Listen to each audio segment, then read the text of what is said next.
신명기 32장 15절에서 33절입니다. 키워드는 의를 버린 의로운 자, 반석을 분별할 것, 반석 위에 지은 집입니다. 그런데 여수run이 기름짐에 발로 찼도다. 내가 살찌고 비대하고 윤택함에 자기를 지으신 하나님을 버리고 자기를 구원하신 반석을 업신여겼도다. 그들이 다른 신으로 그의 질투를 일으키며 가증한 것으로 그의 진노를 격발하였도다. 그들은 하나님께 제사하지 아니하고 귀신들에게 하였으니 곧 그들이 알지 못하던 신들, 근래에 들어온 새로운 신들, 너희의 조상들이 두려워하지 아니하던 것들이로다.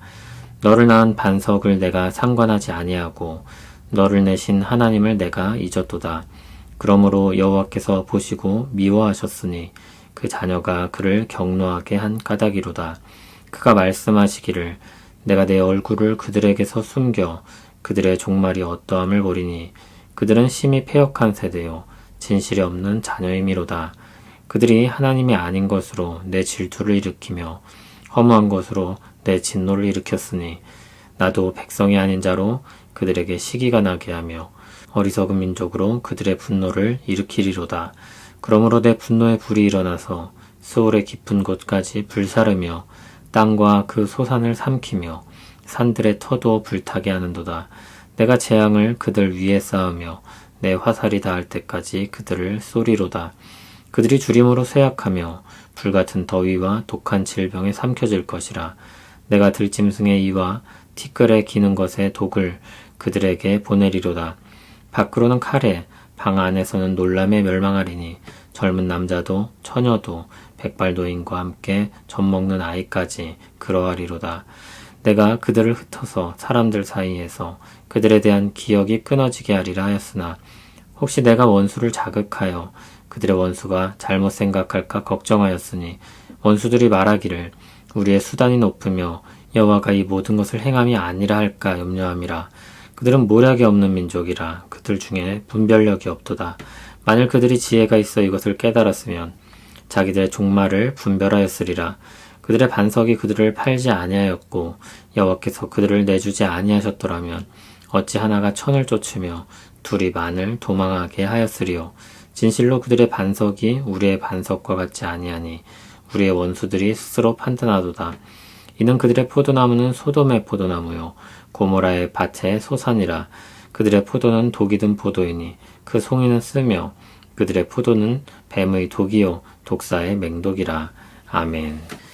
모세의 노래가 이어집니다. 15절은 그런데로 시작합니다. 하나님께서 좋은 땅으로 백성들을 인도하여 들이셨습니다. 거기서 풍족한 것들을 누리셨습니다. 그런데 문제가 생겼습니다. 여수run이 기름짐에 발로 찼다고 했습니다. 여수run은 의로운 자라는 뜻으로 하나님의 백성을 가리킵니다. 여기선 풍자적으로 사용되어 의로운 자가 불의를 행했다는 의미입니다. 15절에 이어지는 내용은 앞의 내용의 반복입니다. 여수run이 기름짐에 발로 찼다는 것은 살찌고 비대하고 윤택할 때 자기를 지으신 하나님을 버리고 자기를 구원하신 반석을 업신여겼다는 것입니다. 어떤 방식으로 하나님을 버리고 업신여겼습니까? 16절을 보면 다른 신으로 질투를 일으키고 가증한 것으로 그의 진노를 격발했다고 했습니다. 17절에 보듯이 백성들이 귀신들에게 제사했습니다.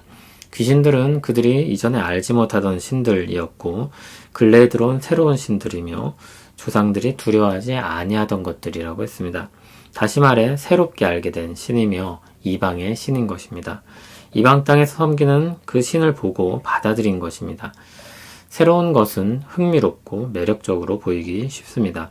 거기에 마음이 뺏겨 백성들은 그들이 낳은 반석을 잊은 것입니다. 그것이 하나님께서 백성들을 미워하시게 되는 이유입니다. 20절을 보면 얼굴을 숨기시고 그들의 종말을 보시겠다고 했습니다. 호의를 거두시고 심판하실 것을 가리킵니다. 그들은 심히 패역한 세대이며 진실이 없는 자녀로 불리고 있습니다. 21절, 22절을 보면 하나님의 진노와 그로 말미암는 심판의 불길을 묘사합니다. 하나님의 분노의 불길은 스올의 깊은 곳까지 불사른다고 했습니다. 우주적인 심판으로서 가장 깊은 곳까지 미치는 것입니다. 23절에는 하나님이 재앙을 쏟아 부으시고 하나님의 화살이 닿을 때까지 쏠 것이라고 했습니다. 하나님의 화살이 소진되겠습니까? 어마어마한 공세를 나타내는 말입니다. 마치 원수에게 모든 것을 쏟아붓듯이 그들을 치실 것이라는 말씀입니다. 24절에는 기근과 질병으로 치실 것이라고 했습니다. 전쟁, 기근, 전염병은 대표적인 저주들입니다. 전쟁은 바깥에서 밀려오는 재앙을, 기근과 전염병은 안에서 일어나는 재앙입니다. 그래서 밖으로는 칼에, 방 안에서는 놀람에 멸망한다고 했습니다. 젊은 남자, 처녀, 백발노인 함께 젖먹는 아이까지 거기서 벗어날 사람은 없을 것입니다. 그들은 흩어질 것이고 사람들은 그들을 기억하지 못할 것입니다. 그럴 때 이스라엘의 원수들은 오해할 것입니다. 그들의 전략이 탁월해서 그들이 강해서 이스라엘을 이겼다고 착각하는 것입니다. 28절을 보면 그들은 모략 없는 민족이라 분별력이 없다고 했습니다. 하나님을 모르고 하나님이 행하신 것을 분별하지 못합니다. 그들이 지혜가 있어 깨달았다면 그들에게 미칠 종말을 분별했을 것입니다.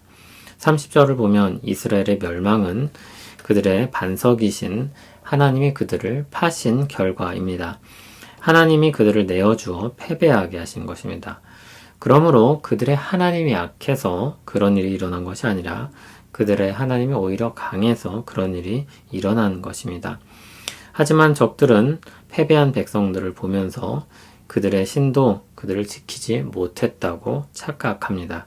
그리고 자신들의 신이 더 강하다고 생각합니다.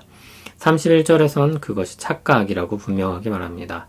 그들의 반석과 우리의 반석이 나오는데 그들의 반석은 원수들의 신을 가리키고 우리의 반석은 이스라엘의 하나님 여호와를 가리킵니다. 원수들의 신은 하나님과 비교할 수 없습니다. 하나님은 그들과 같지 않다, 다르다고 말합니다. 비교하기를 거부합니다. 32절, 33절을 보면 원수들이 잘못된 판단을 하는 이유가 나옵니다. 그들의 반석이 아니기 때문입니다. 그들의 포도나무는 소돔의 포도나무요 고모라의 밭의 소산이라고 했습니다. 소돔과 고모라는 이미 멸망한 나라들입니다. 그러므로 멸망당할 나라의 길을 따르고 있다는 것입니다. 그 포도는 독이 든 포도요 그 송이는 쓰다 했고 독이 든 그 포도에서 만든 그들의 포도주는 뱀의 독이며 독사의 맹독이라 했습니다. 죽음을 머금은 독에서 나오는 것이 죽음을 낳는 것입니다. 모세의 노래는 교훈적인 성격을 가지고 있다고 했습니다. 언약의 기초에서 사는 길과 죽는 길을 배우게 하는 교훈입니다. 여기엔 언약 백성의 잘못된 선택을 보여줍니다. 그것이 잘못된 길임을 가르쳐줍니다. 그들은 좋아 보였으나 전혀 좋지 않았던 우상을 선택했습니다. 그것은 하나님을 버리는 것이기도 했습니다. 둘 다를 잡을 수는 없습니다. 하나님을 선택하든지 그렇지 않든지 양자택일입니다. 하나를 선택하면 다른 것을 버리는 것입니다.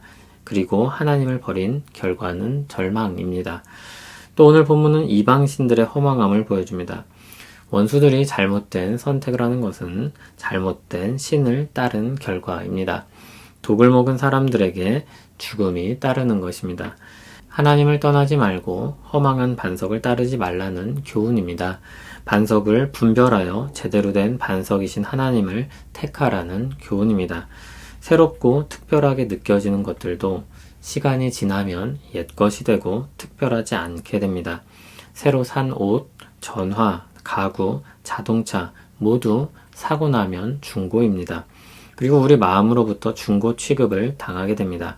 시간 문제입니다. 콩깍지가 벗겨지고 나면 보이는 것들이 있습니다. 후회되는 일들이 있습니다. 그러나 이미 늦은 것입니다. 물건이야 새로 사면 될 일이지만 우리 생명은 그렇지 않습니다. 우리 인생은 되돌릴 수 없습니다. 죽는 길을 떠나고 사는 길을 택해야 합니다. 주님은 모래 위에 지은 집과 반석 위에 지은 집을 들어 바른 기초 위에 인생을 두어야 함을 가르치셨습니다. 비가 내리고 홍수가 나고 바람이 불어 그 집에 부딪힐 때 그 집이 어디에 놓여 있는지 드러나게 될 것입니다. 선택은 무너지기 전에 검토하고 결정해야 하는 것입니다. 무너짐은 선택에 따른 결과입니다. 지혜는 모래가 아닌 반석을 선택합니다. 가짜 신이 아닌 하나님을 선택합니다. 그들은 무너지지 않습니다. 바람이 거세고 물이 들이쳐도 무너지지 않습니다. 바람 소리에 두려움이 일고 들어오는 물에 위기감을 느낄 수 있지만 반석 위에 있는 집은 결코 무너지지 않습니다. 그리스도 안에 있는 사람들이 그렇습니다. 그리스도 안에 있는 것이 그렇게 복된 것입니다.